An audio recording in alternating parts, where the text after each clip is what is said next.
ओम शांति दीदी। ओम शांति। बहुत अच्छा। हाँ जी राजीव बेन, आपका हाथ आज सबसे पहले ऊपर है। Raghuram bhai, we will listen first from Raji Ben what she wants to give her opinion, and then you take over. Okay. हाँ जी राजीव। यस राजीव दीदी Ben। मैं ये पूछना चाहती थी, हाँ मैं ये पूछना चाहती थी कि दिशाओं का फर्क पड़ता है, मकान किस दिशा में हो या सोते किस दिशा में है? नहीं पड़ता है?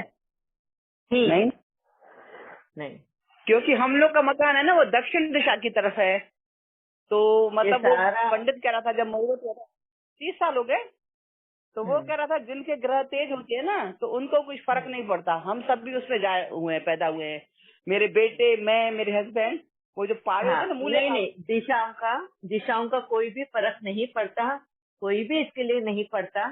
पहले तो हम बिना घर, ये घर तो थे ही नहीं, हम जंगलों में रहते थे।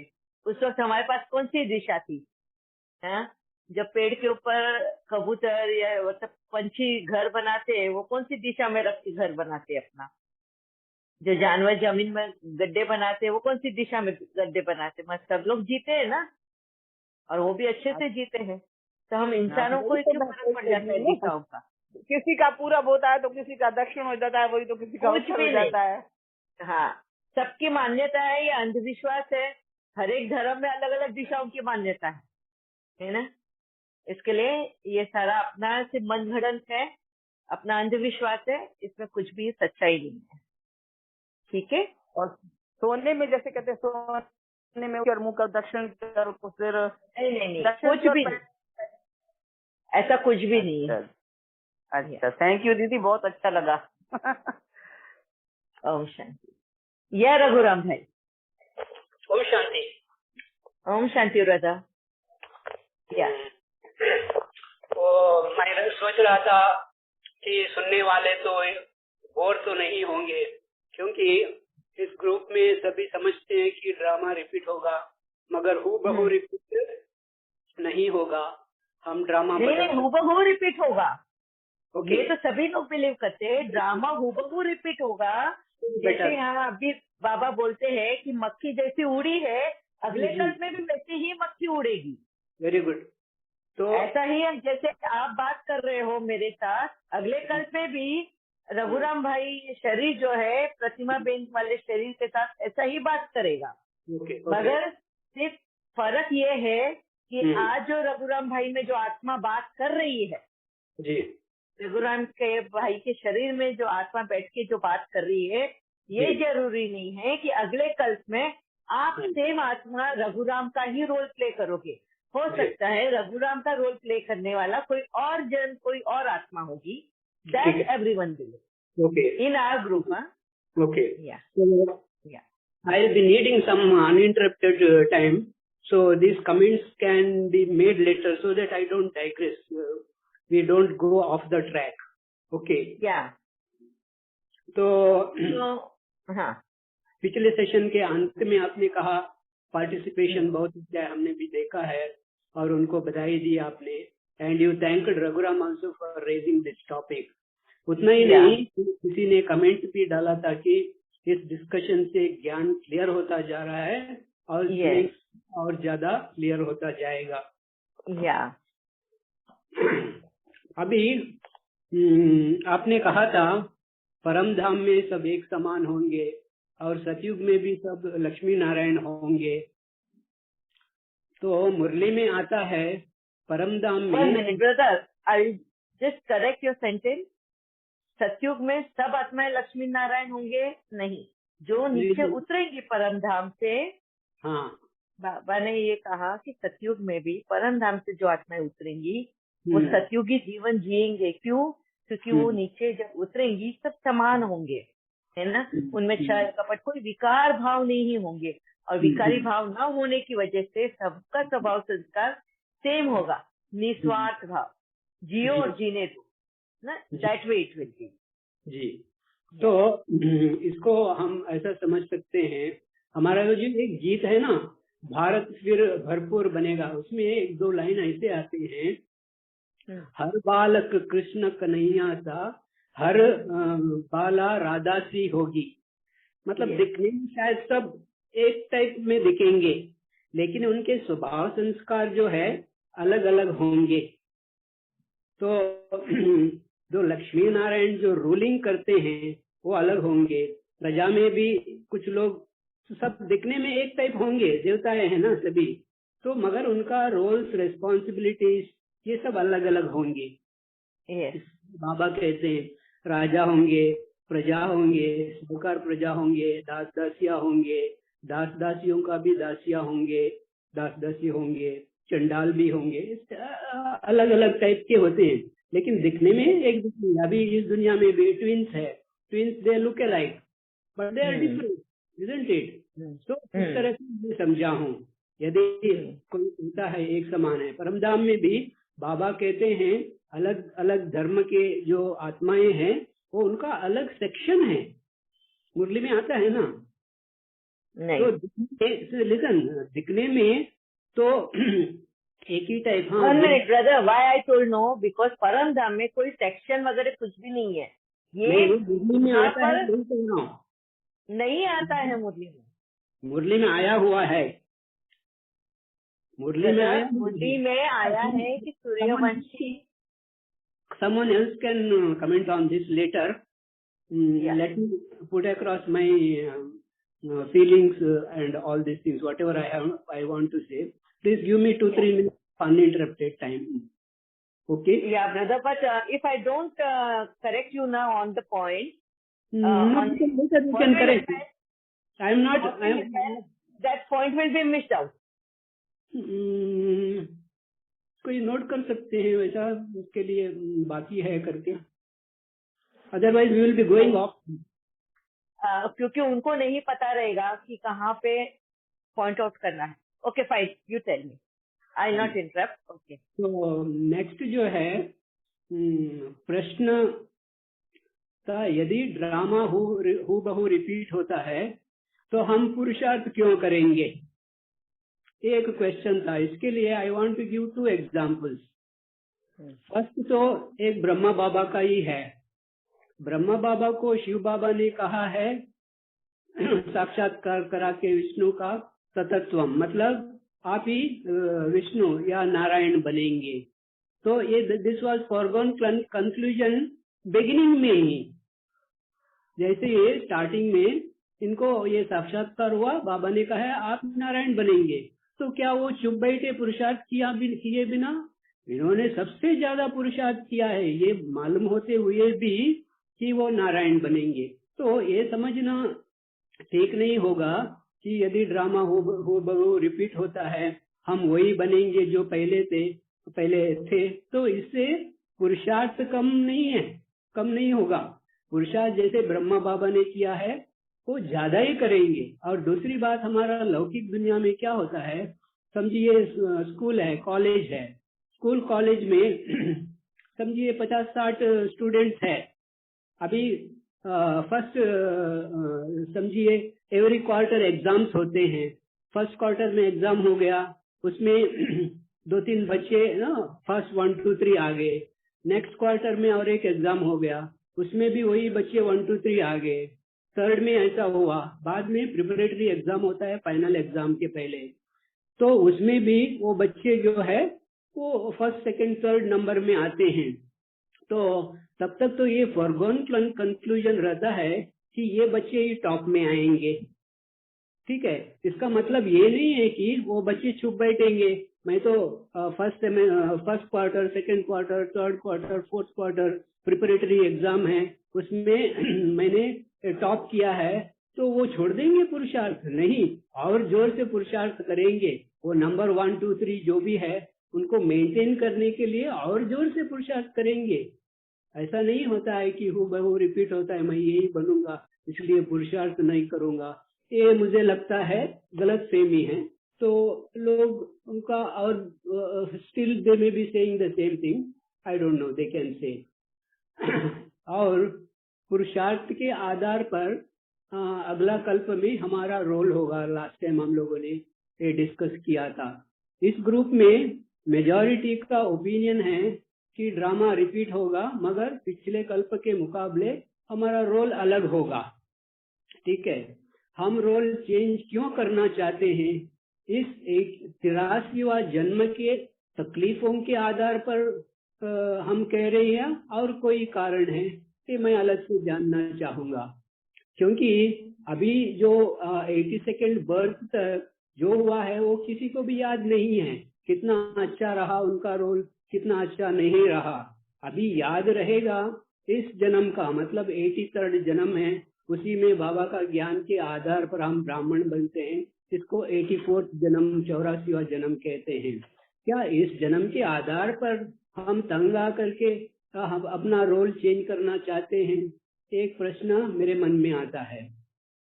और दूसरी बात, और एक बात है, लास्ट है ये शायद, 1 सेकेंड, या this is the last point now. सभी एग्री करते हैं कि बीती सो ड्रामा, ठीक है, सभी ये एग्री करते हैं कि बीती सो ड्रामा। क्या बीती ड्रामा हूबहू रिपीट होगा अगला कुछ में भी? ये मेरा प्रश्न है। अभी तक जो भी 82nd जन्म तक जो हुआ वो ड्रामा, अभी ये 83rd जन्म जो है उसके अंदर हमारा 84th अलग, मतलब दिव्य जन्म होता है। ये है लेटेस्ट। ये लेटेस्ट जन्म में हम जो जी रहे हैं उसमें हम बहुत तंग आ गए, इसके वजह से हम अपना रोल चेंज करना चाहते हैं। ये मेरा प्रश्न है। और ये जो बीती है 82 जन्म, ये चेंज होंगे या हूबहू रिपीट होंगे अगले कल्प में भी? ये मैं जानना चाहता हूँ। I will stop it here. Thank you for listening. Raghuram भाई, I have one question for you. What you believe? What you believe? मेरा तो ये, मैं पहले से कहते आया हूँ कि ड्रामा हूबहू रिपीट होगा। Same soul will play the same role, it will have the same body. हूबहू रिपीट का मतलब यही होता है। व्हाटएवर मुरली में आता है, हमारा 7 days का कोर्स के अंदर चक्र में जो सृष्टि चक्र के बारे में जो है उधर अद्भुत रहस्य लिखा हुआ है। All these are pointing to the same thing, that हूबहू रिपीट होगा exactly. There will not be any small change. अभी हम और आप क्यों जिस ड्रेस पहने हैं उधर तक, उस माइन्यूटेस्ट थिंग तक भी वो एग्जैक्टली रिपीट होगा। It will not change. Same soul same role, kalpa after kalpa. इसलिए कहते हैं ये हूबहू रिपीट होता है, मतलब from one time period to another time period, one kalpa to another kalpa. Within that 82 जन्म या 84 जन्म होता है, उसमें जन्म टू जन्म चेंजेस देखेंगे, क्योंकि हमारा संस्कार अलग होते होते ये सारा खेल जो है पता है, ये संस्कार के आधार पर चलता है, आत्मा के अंदर जो है हूबहू रिपीट होता है exactly. That is what I believe sister. Okay, no, drama हूबहू रिपीट होता है, this everyone believes and this everyone says also. Even I also believe in that कि ड्रामा हूबहू रिपीट होता है। बट ड्रामा का पहले मतलब समझना है। जी जी। एक आत्मा कहाँ पर रहती है? परम धाम में। ड्रामा कहाँ है? इस धाम में, मृत्यु लोक में, अब इस पृथ्वी लोक पर। ठीक है, ड्रामा यहाँ पर है। बाबा ने कभी बोला क्या ये ड्रामा हूबहू नहीं बोला। ड्रामा ये कनेक्टेड रहेगा परम धाम में भी? नहीं, परम धाम में कोई ड्रामा के बारे में बात नहीं होती है। ड्रामा की बात होती है, ड्रामा की बात कहाँ होती है? सिर्फ पृथ्वी लोक पर होती है, बराबर। हम रहिवासी कहाँ पर है? परम धाम के जी। हम क्या करेंगे? यहाँ पर आकर अपना पार्ट बजाने वाले। अब जब जैसे जैसे जो जिसका टर्न आएगा जन्म लेने का, वो वैसा टर्न आएगा, वो वैसा पार्ट बजाना शुरू करेगा। अभी आपका कहना क्या है कि इस जन्म में, इस कल्प में अगर आपने रघुराम का रोल प्ले कर रहे हो तो अगले कल्प में भी वही रोल प्ले करेंगे, और पिछले कल्प में भी आपने ही ये रोल प्ले किया था। हाँ, same soul and the same role. That is what I am telling. I am specifying it कि you have played this role in last kalpa also. You are playing this role in present kalp also, and you will only play this role in the next kalp also, right? Yes. You as a soul playing this role, Yeah. right? You believe in that? Exactly. That is what repeat का मतलब मैंने वैसे समझा है, क्योंकि मुरली में होता है, हमारे कितने भी लिटरेचर्स है उसमें आते हैं। इसके लिए तो मैं मुरली में यही बोला गया है कि ड्रामा हूबहू रिपीट होगा और हर आत्मा अपना अपना रोल प्ले करेगी जी। दिस वर्ड्स आर देयर ना इन द मुरली जी, बराबर। Yes yes. या so now you tell me wherever कि बाबा हमें फिर क्यों बोलता है कि एक आत्मा अलग और शरीर अलग है। बाबा ने ये बाइफर्केशन, ये डिफरेंस, ये चेंज अलग अलग करके बताना ही नहीं चाहिए। पहली बात तो मेरा वहां पे क्वेश्चन आता है, हम तो शरीर में बैठे हैं ना, तो हमको क्यों अलग करके देना चाहिए? भाई तुम आत्मा हो और तुम इस शरीर में काम कर रही हो, शरीर का आधार लेकर यहाँ पे कर्म कर रही हो, ये बताने की जरूरत ही नहीं, क्योंकि हमने तो ऑलरेडी अपने आप को शरीर समझा हुआ है। So why he has come down to just tell us ये कि तुम आत्मा हो, तुम परमधाम निवासी हो, तुमको परमधाम जाना है, तुम यहाँ के रहवासी नहीं हो, यहाँ पे तुम सिर्फ कर्म अपना कैरेक्टर रोल प्ले करने आए हुए हो जी। You don't have to tell that ना, वो ये बताने के लिए नहीं आना है ना जी। If you want me to answer, people have forgotten that they are souls, they identify. क्यों याद दिलाना है? मेरे को तो यही नहीं समझा। याद दिलाना नहीं है, एक मिनट राजीव, इस बात को मैं समझाऊं राजीव? हाँ नहीं वेट करना चाहिए राजीव जी, एक मिनट। हाँ रघुराम भाई। तो बाबा क्या कहते हैं कि आप लोग भूल चुके हो, आप आत्मा हो। मेरे को यही नहीं बात, मेरे को यही पे तो क्वेश्चन है। ये बाबा का है। बाबा परम धाम से नीचे आके ये सब बात बताने की जरूरत ही क्या है कि हम आत्मा है, हम शरीर नहीं है। ये फर्क मालूम कराने के लिए बाबा को नीचे आना पड़ा। क्यों आना पड़ा? ये क्यों फर्क मालूम करना है हमको? वजह क्या है इसकी? सुनिए, उसके पीछे क्या इंटेंशन होगा शिव बाबा का? इंटेंशन कुछ भी हो, इंटेंशन के यही तो जाना है रघुराम भाई। अगर हम ये इंटेंशन नहीं समझे ना बाबा का, तो हम आगे कैसे बढ़ेंगे? अभी देखिए, हम बाबा को ही अगर समझे नहीं, बाबा के कार्य को ही अगर हमने समझा नहीं, इसीलिए तो हम वहीं पे गोल गोल घूम रहे हैं। हम कहीं पे भी आगे बढ़ नहीं पाए, क्योंकि हमने कभी जहमत ही नहीं उठाई, हमने कभी एफर्ट्स ही नहीं लिए कि शिव बाबा हमें बताना क्या चाहता है, हमें समझाना क्या चाहता है, क्यों अपना इतना परमधाम छोड़कर नीचे आया है, क्यों हमें हर वक्त ये बोलता है कि तुम आत्मा के स्वरूप में बनो, आत्मा स्वरूप रहो, आत्मा हो तुम, शरीर नहीं हो। बार बार हमें याद देता है। मुरली का फर्स्ट पॉइंट मुरली सुनाता है, वो फर्स्ट पॉइंट बोलता है, जब भी मेरी बात सुननी हो एक आत्मा के स्वरूप में बैठ के सुनना, शरीर का भान लेके मत सुनना। क्यों उसको बोलना पड़ता है ये? What is the reason behind that? आपने ही आपका क्वेश्चन को आंसर दे दिया। हाँ जी, हम शरीर समझ के भेजे इधर, बाबा करके हमको बताते हैं तुम आत्मा हो, तुमको ऐसा this is what I am telling. What is the intention behind that brother? Intention भाव क्या है शिव बाबा का? और शिव बाबा का कुछ भी होगा, शिव बाबा ने जो कहा है उससे मुझे क्या समझ में आया वो मैं बता सकता हूँ आपको। हाँ जी, हाँ वही मेरे को समझ में आए कि आप क्या समझे कि बाबा का इंटेंशन क्या हो सकता है। एक बात ये है, समझो एक फैमिली है, ठीक है, तो they are living in the top floor. उसका बच्चा खेलने के लिए नीचे आया हुआ है। वो खेलते खेलते खेलते उसको टाइम जितना बीत गया, शाम हो गया, घर जाना है, याद नहीं है उसको। He is forgotten, he is engrossed in the game। तब माँ बाप आकर के उसको याद दिलाते हैं, बेटा अभी टाइम हो गया तुम्हारा, ये खेलने का टाइम है नहीं है, घर जाके स्नान वान करके खाना करके सोने का टाइम है। वो याद दिलाने के लिए आते हैं। और वो उसको बच्चे को बुलाकर लेकर जाते हैं, बराबर। इसके पीछे माँ बाप का इंटेंशन क्या था? Same apply. बच्चे को क्या याद दिलाना था? बच्चे को ट्रैक में डालना है, और क्या है।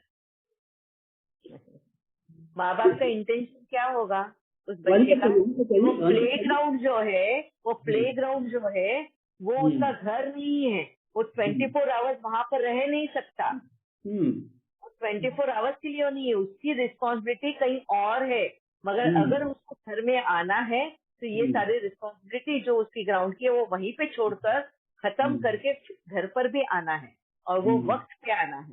अगर तू सुबह से अगर ग्राउंड पे गया है तो शाम तक, अगर समझो क्रिकेट मैच है, फुल डे का क्रिकेट मैच है, वो खेल रहा है क्रिकेट मैच, जिस वक्त वो क्रिकेट मैच खत्म हुआ और वो भूल गया कि उसको घर पे जाना है, उसके बाद में वो प्रैक्टिस करना शुरू किया। उसके बाद में क्रिकेट मैच की प्रैक्टिस करने लगा। फिर उसके पेरेंट्स आके उसको याद दिलाते हैं कि बेटा क्रिकेट मैच खत्म हो चुकी है, अब ये प्रैक्टिस का समय नहीं है, अभी तेरे को घर चलना है।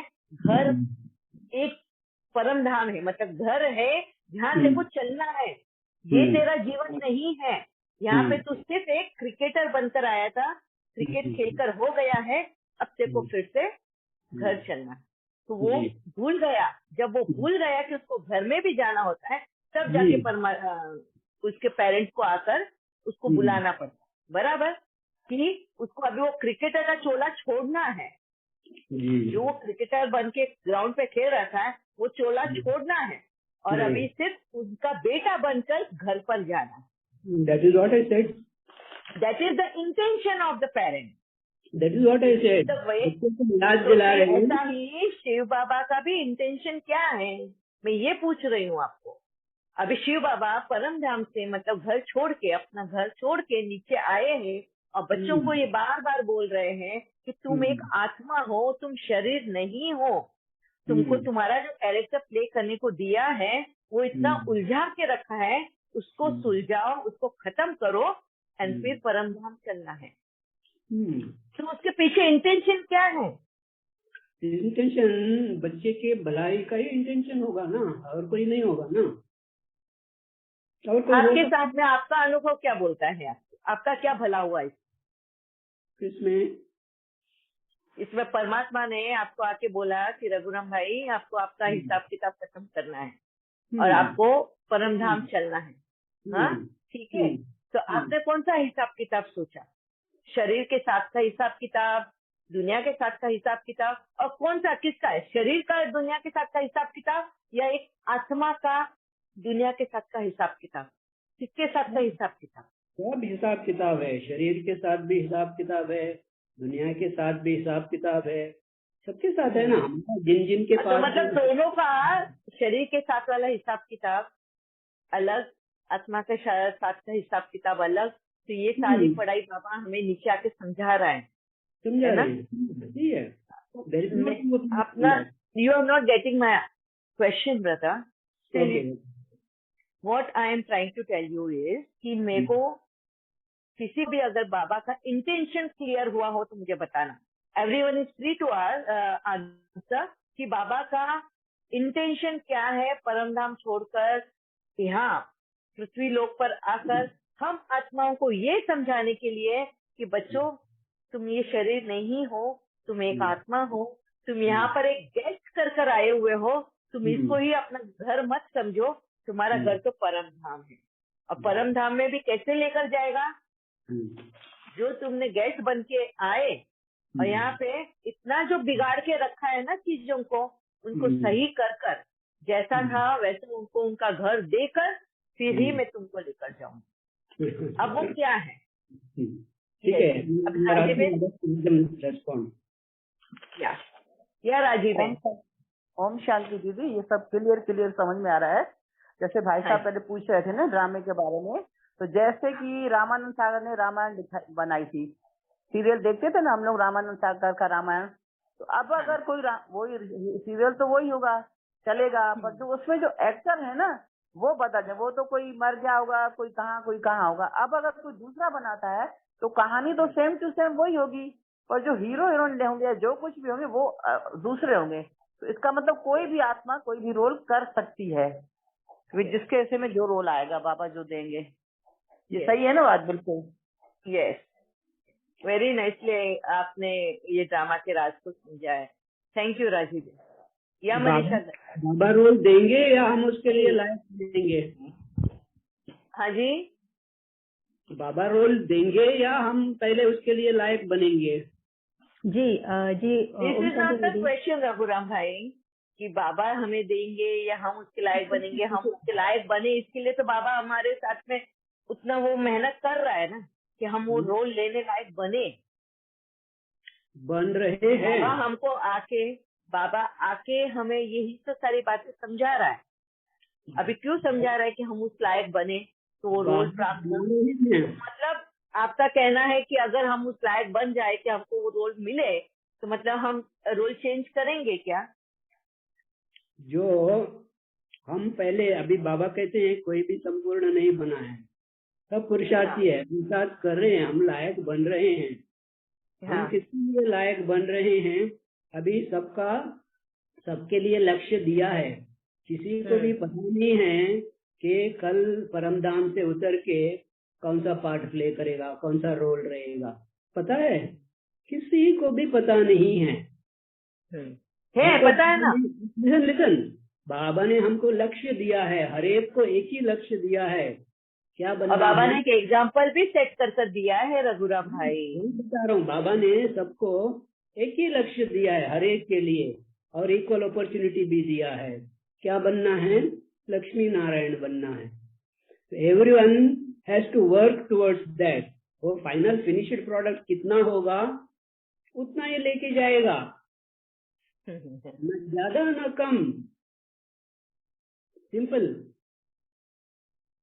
इसलिए बाबा कहते हैं ना, पर्दा जब उठेगा आपका मेकअप कितना है उतने में ही करना पड़ेगा, उधर टाइम तो नहीं है। बाबा का ये लाइन जो है, ये जो लाइन है बाबा का, वो किस लिए है कि आखिरी आत्मा को भी संपूर्ण बनना है। वो सीधी रीत से नहीं तो सजाए खाकर भी उसको संपूर्ण बनाकर ही मैं लेकर जाऊंगा। फिर वो ये बात क्यों बोलता है? What is the meaning of this? आप समझाइए। हाँ, देखिए एक बात मैं पूछना चाहूंगा। हर कोई संपूर्ण मतलब, किसको संपूर्ण मतलब? एक समान बनेंगे। ये जो 800 करोड़ से भी ज्यादा होंगे अभी आत्माएं, सब एक समान बनेंगे क्या? ऐसा लगता है आपको? संपूर्ण मतलब what is the definition? Shiv Baba ने अगर ये बात बोला है तो मेरे को 100% विश्वास है उस बात पर। वही पूछता हूँ मैं। शिव बाबा ने बनेंगे, सब बनेंगे। शिव बाबा ने ये भी कहा है कि ये सारा खेल जो है ना, ये मर्ज एंड एमर्ज का है। हमारे अंदर जितने हैं वो अभी क्या करते हैं हम लोग? हमारे दैवी संस्कार जो है उसको हम लोग एमर्ज कर रहे हैं। वो एमर्ज करते ही हमारे जो आसुरी संस्कार जो है वो मर्ज होते जाएंगे। वो कहीं नहीं जाएगा, वो आत्मा के अंदर ही है।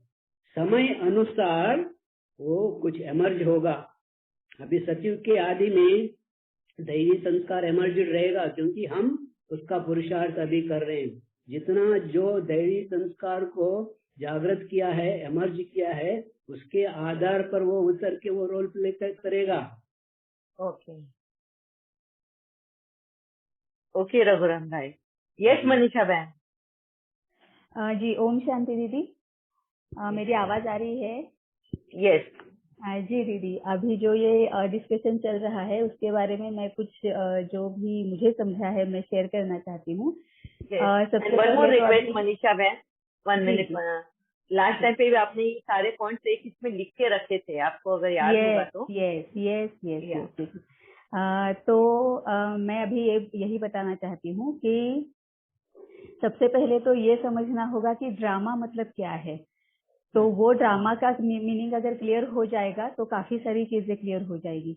दूसरा पॉइंट ये समझना होगा कि बाबा हर एक मुरली में कम से कम 3 या 4 बार एक सेंटेंस जरूर बोलता है, लेकिन हम उसको इतना मतलब कैजुअली लेते हैं कि उसका मीनिंग हम समझ नहीं पाते हैं, हम उस पर चिंतन नहीं करते हैं, मनन चिंतन नहीं करते हैं। और तीसरी पॉइंट ये है कि जो अभी कहा था कि क्या सभी आत्माएं संपूर्ण बनेंगी, ये भी जो है वो भी तीसरी पॉइंट है। तो सबसे पहले मैं जो समझी हूँ बाबा से बात करके, आपसे और पूरी मतलब जो पढ़ाई है उस पर से कि ड्रामा मतलब क्या है। तो ड्रामा मतलब सिंपल वे में अगर बताना है तो ड्रामा मतलब ये है कि हम जो कुछ भी यहाँ पर एक्शन लेते हैं, तो जो कुछ भी हमारी एक्शन होती है, रिएक्शन होती है, रिस्पॉन्स होता है और उसके कॉन्सिक्वेंसेस होते हैं, इससे जो कुछ भी आगे आगे आगे बढ़ता जाता है वही ड्रामा है। ठीक है। और कोई हमारे लिए कोई ड्रामा लिख रहा है और फिर उसको हम प्ले कर रहे हैं, ऐसे नहीं है। मैं यहाँ पर बोल रही हूँ इसके जिसके जो रिएक्शंस होंगे, रिस्पॉन्सेस होंगे, मैं जो बोल रही हूँ उसके जो कॉन्सिक्वेंसेस होंगे, ये एक ड्रामा बन रहा है। ठीक है। अब दूसरी बात ये है कि अगले कल में जो भी ड्रामा ऐसे ही प्ले होगा क्या था, हाँ, ये जैसा है वैसे ही प्ले होगा। यहाँ पर आप जो भी शरीर है, ये बॉडी, वैसे ही प्रतिमा दीदी होंगी, ऐसे ही मनीषा बहन होंगी, ऐसे ही भावना बहन होंगी, ऐसे ही रघुराम भाई जी होंगे। ठीक है, सभी ऐसे ही होंगे, ऐसे ही बात चल रही होगी, ऐसे ही डिस्कशन चल रहे होंगे। अब इसमें एक आता है ये टर्निंग पॉइंट हम बोल सकते हैं, चेंज हम बोल सकते हैं कि अभी अगर सपोज मेरे सामने कोई सिचुएशन आई है या कोई एक व्यक्ति आई है, आत्मा आई है, या फिर कोई इंसिडेंट मेरे सामने घट रहा है, जो पिछले कल्प में जो घटा था वैसे ही सामने आएगा, लेकिन अब इस